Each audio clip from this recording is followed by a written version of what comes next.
Kaya kung naalala nyo guys yung video ni Leng na nagka-postpartum depression, marami nagre-request na kung ano bang kalagayan niya ngayon. Kaya eto, ginawa ko tong video na to. Eto si Leng. Ano? Leng, kamusta na? Okay lang. Okay ka na? Oo. Ayan guys, kung makikita nyo si Leng, ano na siya, okay na siya. Hindi ka mukha nun dati na talagang nag-iisip bata siya. Anong pakiramdam mo ngayon? Magaan na, magaan. Feeling press! Feeling press! So, kasi ayun yung asawa niya, si David. Yun yung kapatid ko. Eto ba, yung anak niya nakatulog na dito. Ayun, laki na oh. Kung mag-alala, hindi namin pababayaan yung anak mo dahil inaalagaan siya ng mabuti ni... Mami Abo. Hindi, ako. Ay, Ayan, si Mami Abon.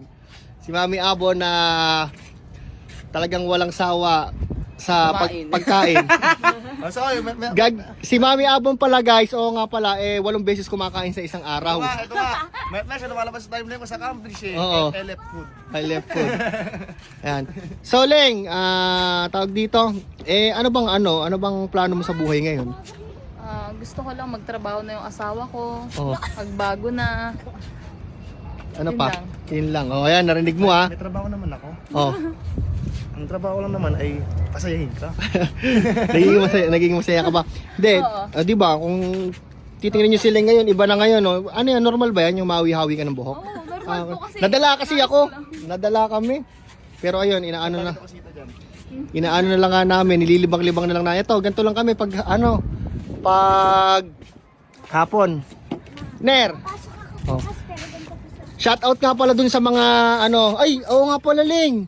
Yung mga nag-comment nung mga experience nila nasa nakatulong sila dahil yun yung ginawa natin. Anong gusto mo sabihin? Maraming salamat sa inyo, sa mga tumulong sa akin at mga mga nag-comment. Maraming salamat. Oh, yan eh. Magpasalamat din kay Joko. Medyo mahihain silang sa ikaw shout out mo na yung mga big shout out natin diyan. Mga sponsors. Shout out mo si Sir Eska Shop. Hi sa Eska Shop and sa New Moon as PH. Ayun. Ay guys, oo nga pala, ito nga pala yung binubuo kong sasakyan. Ito. Bali kanina nilihan namin yung headlight niya. Sama ko na rin to sa vlog. Tapos, ayan, hinilihan namin. Tapos papahilamusan ko pa to. Yan, binubuo ko siya. Ayan o.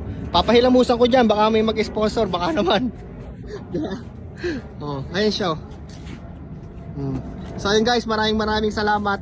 Ayan, kung naalala nyo guys yung video ni Leng na nagka-postpartum depression,